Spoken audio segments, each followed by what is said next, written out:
오늘 함께 나누고 싶은 말씀은 사무엘상 17장 40절 말씀입니다. 손에 막대기를 가지고 시내에서 매끄러운 돌 5을 골라서 자기 목자의 제구 곧 주머니에 넣고 손에 물매를 가지고 블레셋 사람에게로 나아가니라. 다윗은 지금 골리앗이라는 블레셋 군대의 장군과 싸우기 위해 준비하는 장면입니다. 골리앗이라는 의미는 포로, 유배자, 벌거벗은 자라는 의미입니다.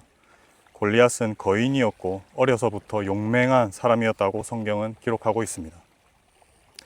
그는 수많은 전쟁에서 살아남았을 것이고 수많은 사람을 죽여보았을 것이고 전투 경험이 풍부한 사람이었을 것입니다. 골리앗의 주변에는 그를 호위하는 방패든 자가 있었고 거대한 창을 메고 있었습니다. 마치 전쟁의 신처럼 당당하게 서 있었을 것입니다. 이스라엘 군대는 그의 모습을 보고 압도되었습니다. 누구도 섣불리 골리앗과 싸우겠다는 사람은 없었습니다. 그때 다윗이 나타납니다. 다윗의 이름은 사랑받는 자라는 의미입니다.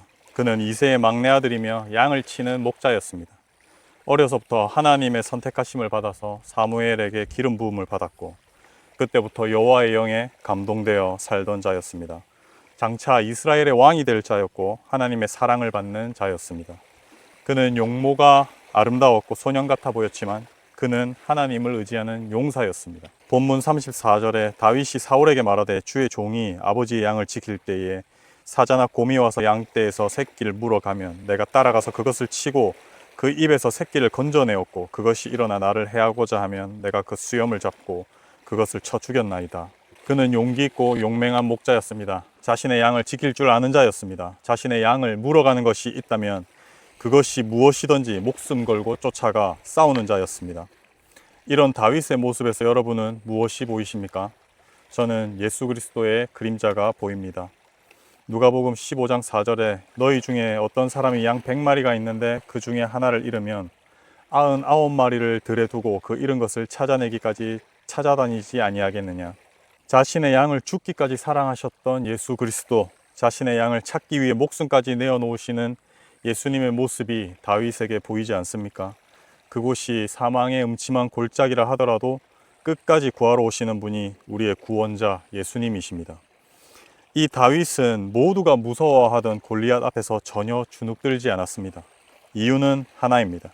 본문 45절에 다윗이 블레셋 사람에게 이르되 너는 칼과 창과 단창으로 내게 나아오거니와 나는 만군의 여호와의 이름 곧 내가 모욕하는 이스라엘의 군대의 하나님의 이름으로 내게 나아가노라.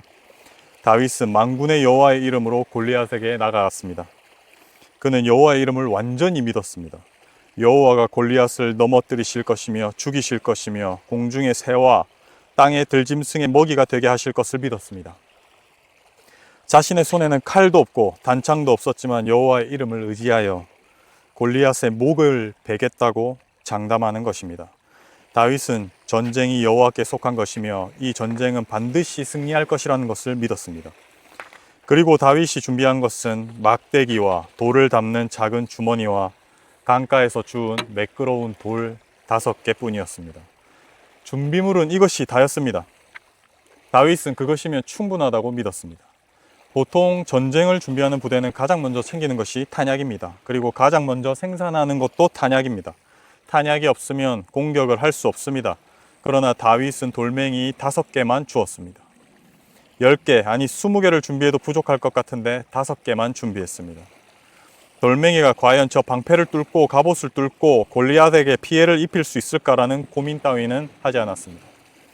다윗은 골리앗을 향해 빠르게 달리면서도 여호와의 이름을 의지했고 골리앗의 이마를 향해 힘차게 물맷돌을 날렸을 것입니다.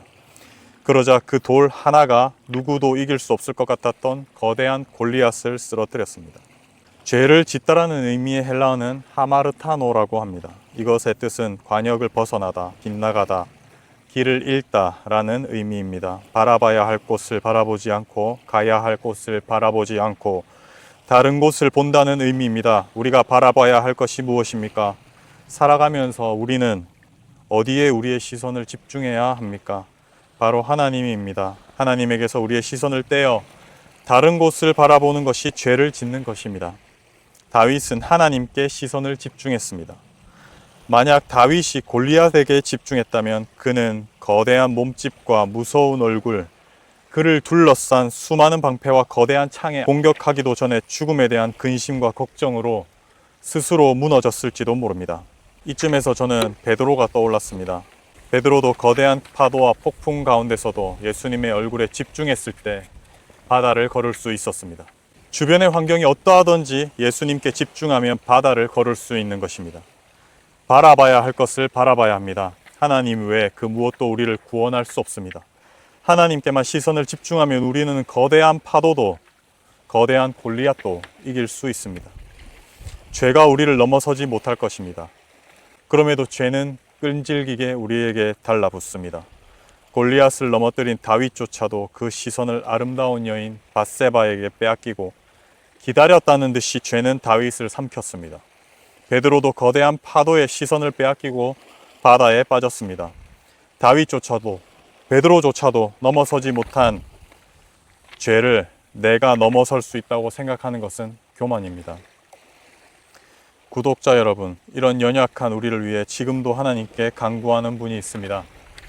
로마서 8장 26절, 이와 같이 성령도 우리의 연약함을 도우시나니 우리는 마땅히 기도할 바를 알지 못하나 오직 성령이 말할 수 없는 탄식으로 우리를 위해 친히 간구하시느니라. 성령님이 우리를 위해 하나님의 뜻대로 간구하고 계십니다. 8장 34절, 누가 정죄하리요? 죽으실 뿐 아니라 다시 살아나신 이는 그리스도 예수시니 그는 하나님 우편에 계신 자요 우리를 위해 간구하시는 자시니라. 그리고 또 우리를 간구하시는 이는 우리를 위해 죽으시고 다시 살아나시고 지금도 하나님 우편에 계시는 예수님이십니다. 성령님과 예수님의 간구하심은 멈추지 않습니다. 그의 간구하심을 통하여 우리는 하나님께 매여 있을 수 있으며 하나님을 바라볼 수 있습니다. 구독자 여러분, 질문을 해보고 싶습니다. 여러분은 하나님을 바라보고 있습니까?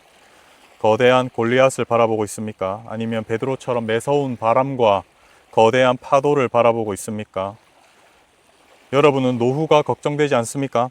질병이 걱정되지 않습니까? 건강보험, 실비보험을 가입하고 노후를 위해 연금저축과 배당금이 풍성하게 나오는 주식에 투자를 하셨습니까? 자녀들의 미래를 위해 좋은 부동산을 마련하고 재개발된 아파트를 사놓으셨습니까? 모든 만반의 준비를 잘 하셨습니까? 그런 거 하지 말라고 하는 말이 아닙니다. 그것도 살아가는데 중요할 수 있습니다. 그런 거 다 준비하셔서 이제 미래에 대한 두려움이 없어졌습니까? 불안이 없어졌습니까? 아직도 뭔가 더 준비해야 할 것 같고 아직도 부족한 것 같고 아직도 불안하지는 않으십니까? 만군의 여호와, 전쟁에 능하신 하나님의 얼굴을 바라보고 있는지 돌아보자고 말을 하고 싶습니다.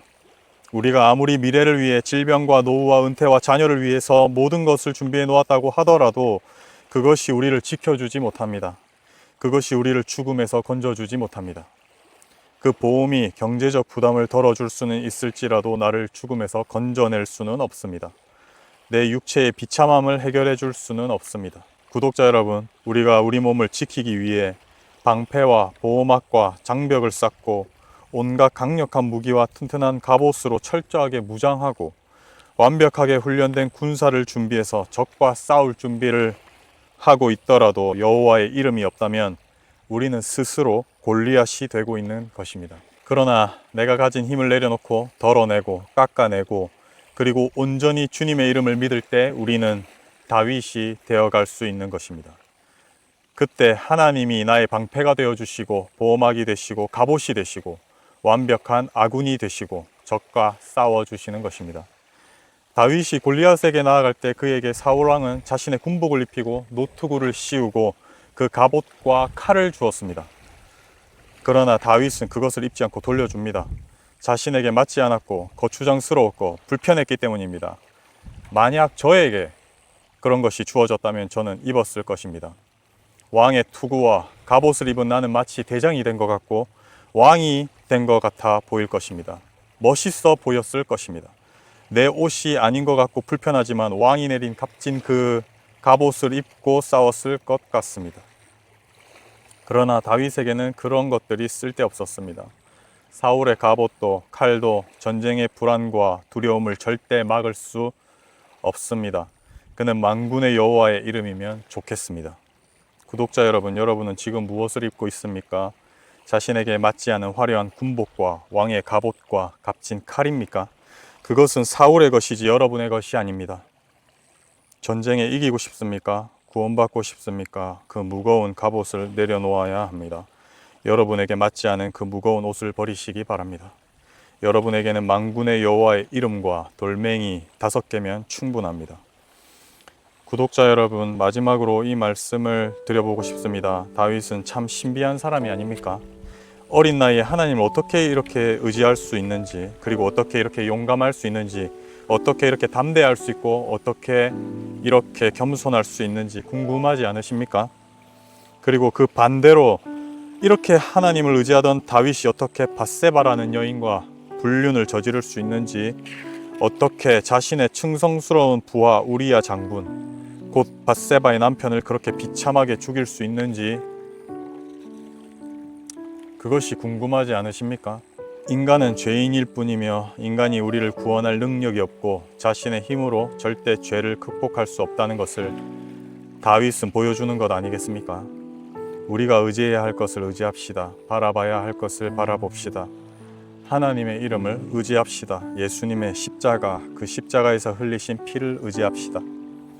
지금도 우리를 위해 하나님께 간구하시는 성령님을 의지합시다. 그럴 때 우리에게 작은 막대기와 작은 주머니 5개의 작은 돌만 있더라도 우리는 두렵지 않을 것이고 잘 싸울 것이고 승리할 것입니다.